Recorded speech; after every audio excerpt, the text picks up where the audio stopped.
একের পর এক কূটনৈতিক পদক্ষেপ ভারতের। পেহেলগাঁওয়ে জঙ্গি হামলার পরে পাকিস্তানের বিরুদ্ধে আরো কড়া অবস্থান ভারতের। পাকিস্তানের সঙ্গে বাণিজ্য বন্ধের ঘোষণা ভারতের। জারি বিজ্ঞপ্তি, পাকিস্তানের সঙ্গে আমদানি রপ্তানি বন্ধ করল ভারত। ভারতে পাকিস্তানের জাহাজের প্রবেশে নিষেধাজ্ঞা, সমস্ত পাকিস্তানি জাহাজের প্রবেশ নিষেধ করা হয়েছে। কূটনৈতিক স্ট্র্যাটেজি ভারতের, একের পর এক কূটনৈতিক পদক্ষেপ। এবার পাকিস্তানের সঙ্গে বাণিজ্য বন্ধের ঘোষণা করলো ভারত। ইতিমধ্যেই সেই বিজ্ঞপ্তি জারি করা হয়েছে। এর আগে আপনারা জানেন, সিন্ধু জল চুক্তি স্থগিত করা হয়েছিল, পাকিস্তানি নাগরিকদের ভিসা প্রত্যাহার করে নেওয়া হয়েছিল। আর এবার পাকিস্তানের সঙ্গে আমদানি রপ্তানি বন্ধ করলো ভারত।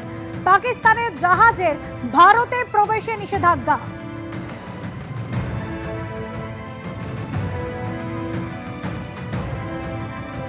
এভাবে হাতে না মেরে পাকিস্তানকে ভাতে মারার কৌশল ভারতের।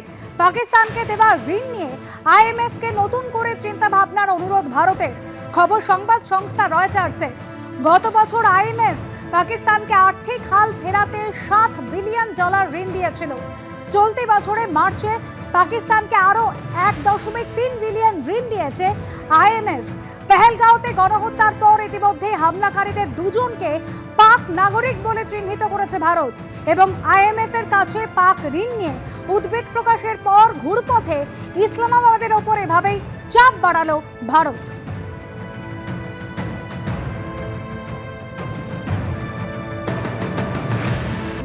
জাল বার্থ সার্টিফিকেট নথি দিয়ে পাসপোর্ট বানানোর ছক বানচাল।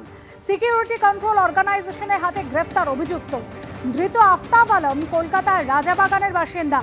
মালদার মানিকচকে জন্মের শংসাপত্র বানিয়েছিল আফতাব, এমনই খবর সূত্র মারফত।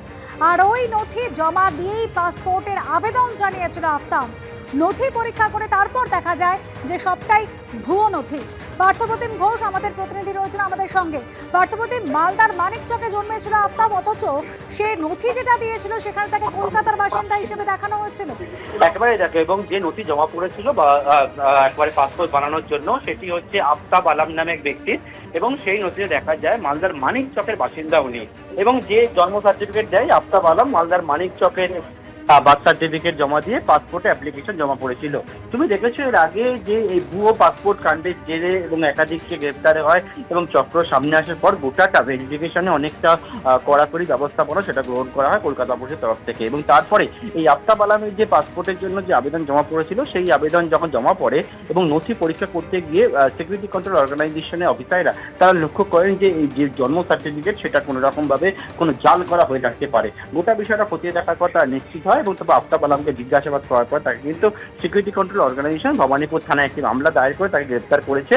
এবং এখন যেটা সব থেকে বড় প্রশ্ন, আফতাব আলম কোথাকার বাসিন্দা, তার কাছ থেকে এখনো পর্যন্ত কোনো সেই রকম কোনো বৈধ নথি উদ্ধার হয়নি। তিনি ভারতের বাসিন্দা না অন্য কোনো জায়গা থেকে এসেছেন, এছাড়া ওর কাছ থেকে সেই বিষয়ে তথ্য সংগ্রহ করার চেষ্টা করছেন তদন্তকারীরা। ধন্যবাদ পার্থপ্রতিম।